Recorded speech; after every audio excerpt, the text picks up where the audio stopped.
Assalamualaikum warahmatullahi wabarakatuh. Halo anak-anak, bertemu lagi bersama dengan Ibu Putri.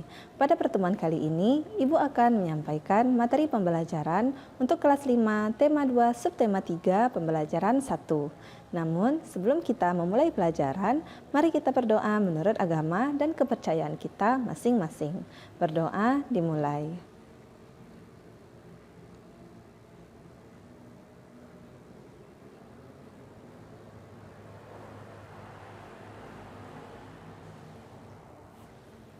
Berdoa selesai.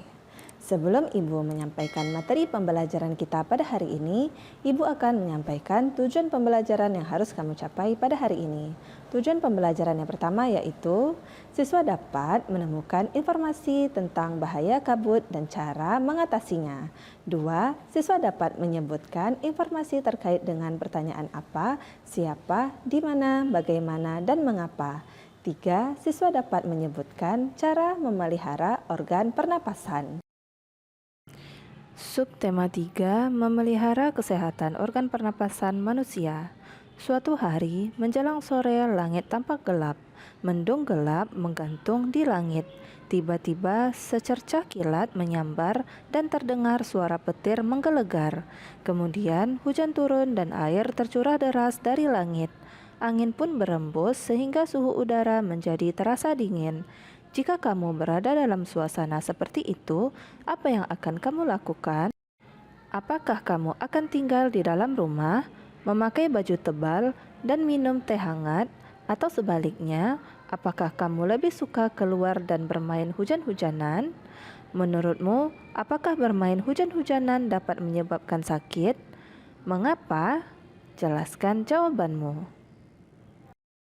Bagaimana anak-anak? Sudahkah kamu menjawabnya? Bermain hujan-hujanan dapat menyebabkan sakit karena tubuh yang kekurangan daya tahan tubuh yang disebabkan oleh air hujan dan akan merasakan kedinginan, dapat terkena sakit demam. Kita tentu selalu menjaga kesehatan tubuh, termasuk kesehatan organ pernapasan. Namun, seringkali faktor lingkungan sangat besar mempengaruhi kesehatan kita.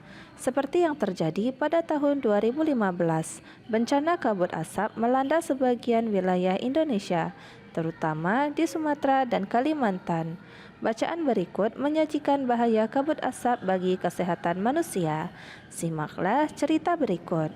9 bahaya kabut asap dan cara mengatasinya. Kebakaran lahan dan hutan telah menjadi bencana kabut asap. Pemerintah sudah berusaha mematikan titik-titik kebakaran, tetapi hasilnya kabut asap masih ada. Apa saja bahaya kabut asap kebakaran dan apa yang harus kita lakukan apabila di daerah kita terkena kabut asap? Berdasarkan pantauan indeks pencemaran udara di Jambi, Palembang, dan Palangkaraya sudah sangat tinggi atau tidak sehat. Tidak sehat karena asap kebakaran hutan dan lahan menyebabkan debu atau partikel halus hasil kebakaran seperti jelaga. Saking halusnya, partikel ini akan dengan mudah terisap dan mengotori sistem pernapasan. Selain partikel halus, asap kebakaran juga mengandung zat-zat berbahaya seperti ozon, sulfur dioksida, karbon monoksida, dan nitrogen oksida. Kabut asap ini dapat mengganggu kesehatan semua orang, baik orang yang kondisinya sehat maupun yang sakit. Namun, pada orang yang kondisi kesehatannya kurang, khususnya pada orang yang memiliki riwayat penyakit pernapasan, anak-anak, dan balita, kabut asap adalah bencana yang bisa mengancam jiwa. Apa saja bahaya kabut asap bagi kesehatan kita? Berikut ini beberapa bahaya kabut asap bagi kesehatan. 1. Kabut asap dapat menyebabkan iritasi pada mata, hidung, dan tenggorokan. 2. Kabut asap dapat menyebabkan reaksi alergi, peradangan, dan mungkin juga infeksi. 3. Kabut asap dapat memperburuk penyakit asma dan penyakit paru kronis lain seperti bronkitis kronik. 4. Kabut asap dapat menyebabkan kemampuan kerja paru berkurang dan menyebabkan seseorang mudah lelah dan mengalami kesulitan bernapas. 5. Kabut asap dapat menyebabkan orang lanjut usia dan anak-anak yang memiliki daya tahan tubuh rendah akan lebih mudah mengalami gangguan kesehatan. 6. Kabut asap dapat mengurangi kemampuan tubuh dalam mengatasi infeksi paru-paru dan saluran pernapasan sehingga lebih mudah terjadi infeksi. 7. Kabut asap dapat memperburuk penyakit pernapasan yang sudah ada. 8. Kabut asap menyebabkan polusi pada air bersih, tanaman sayuran, buah-buahan, dan makanan yang tidak ditutup.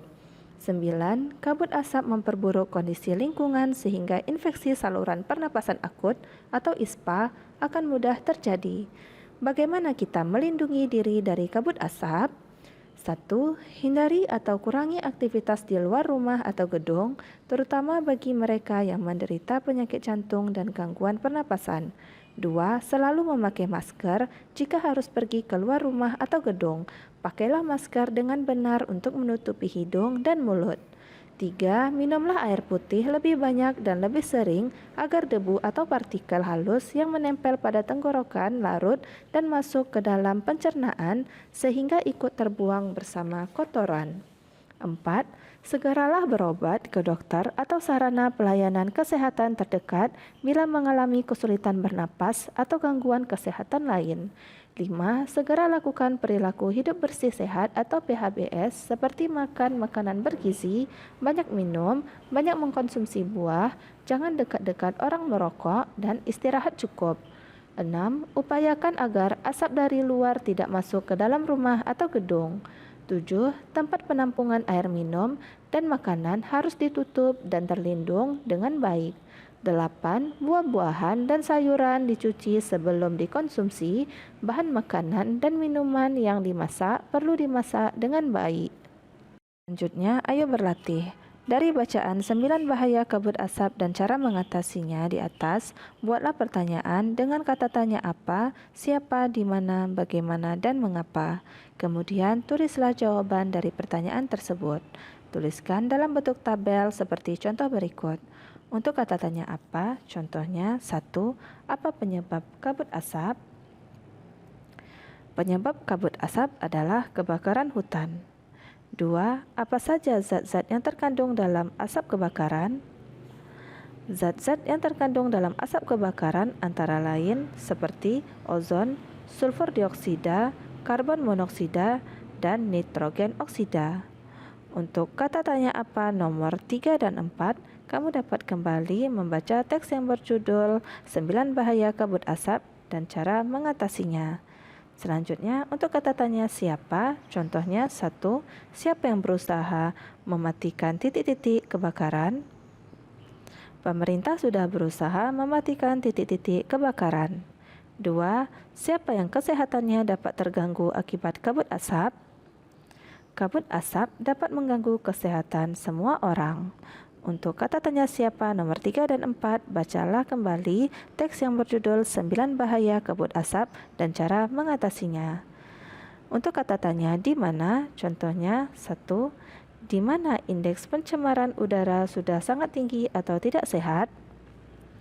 Indeks pencemaran udara sudah sangat tinggi atau tidak sehat di Jambi, Palembang, dan Palangkaraya. 2. Di mana kita harus selalu memakai masker? Kita harus selalu memakai masker jika harus pergi keluar rumah atau gedung. Untuk kata tanya di mana nomor 3 dan 4, bacalah kembali teks yang berjudul 9 bahaya kabut asap dan cara mengatasinya. Selanjutnya, untuk kata tanya bagaimana, contohnya 1. Bagaimana usaha pemerintah untuk mengatasi bencana kabut asap? Usaha pemerintah untuk mengatasi bencana kabut asap dengan berusaha mematikan titik-titik kebakaran. 2. Bagaimana indeks pencemaran udara di Jambi, Palembang, dan Palangkaraya? Indeks pencemaran udara di Jambi, Palembang, dan Palangkaraya sudah sangat tinggi atau tidak sehat. Untuk kata tanya bagaimana nomor 3 dan 4, bacalah kembali teks yang berjudul 9 bahaya kabut asap dan cara mengatasinya. Dan yang terakhir, untuk kata tanya mengapa, contohnya 1. Mengapa terjadi bencana kabut asap? Bencana kabut asap terjadi karena kebakaran lahan dan hutan. 2. Mengapa indeks pencemaran udara di Jambi, Palembang, dan Palangkaraya sudah sangat tinggi atau tidak sehat? indeks pencemaran udara di Jambi, Palembang, dan Palangkaraya sudah sangat tinggi atau tidak sehat karena asap kebakaran hutan dan lahan menyebabkan debu atau partikel halus hasil kebakaran seperti jelaga. Untuk kata tanya mengapa nomor 3 dan 4, bacalah kembali teks yang berjudul 9 bahaya kabut asap dan cara mengatasinya. Buatlah kata tanya dan jawaban masing-masing dari kata tanya apa, siapa, di mana, bagaimana, dan mengapa, 2 contoh saja, dan buatlah tugasmu di buku tulismu. Berikut ini beberapa cara memelihara organ pernapasan. 1. Sering berolahraga. Olahraga akan membuat otot-otot pernapasan dapat melakukan kontraksi dan relaksasi dengan lebih baik sehingga membuat pernapasan menjadi lebih lancar. Olahraga juga membantu kesehatan sistem organ lain yang mendukung sistem pernapasan, seperti sistem peredaran darah. Olahraga juga akan menjaga suplai kebutuhan oksigen yang cukup bagi tubuh terutama organ pernapasan. 2. Menjaga berat badan. Bila berat badan terlalu tinggi, apalagi pada keadaan obesitas, lemak di tubuh kita akan menekan otot pernapasan dan membuat kita sulit bernapas. Karena itu, berat badan harus dijaga. Berat badan dapat dijaga dengan mengatur asupan makanan sehari-hari dan menghindari makanan yang mengandung banyak kalori seperti lemak pada daging. 3. Tidak merokok. Rokok mengandung banyak zat berbahaya seperti nikotin dan tar. Zat berbahaya ini dapat menyebabkan kanker dan kerusakan pada organ pernapasan. 4. Menggunakan masker. Pada situasi dengan polusi udara tinggi, pada kondisi di mana udara kotor, misalnya saat kebakaran, pada pabrik atau di jalan raya, dianjurkan menggunakan masker untuk mengurangi zat-zat berbahaya yang masuk ke dalam paru-paru. 5. Mencukupi kebutuhan nutrisi tubuh. Beberapa zat penting seperti vitamin B dan asam folat sangat penting bagi organ pernapasan. Karena itu, kita harus menjaga asupan nutrisi, misalnya dengan memakan sayuran dan buah dalam jumlah yang cukup.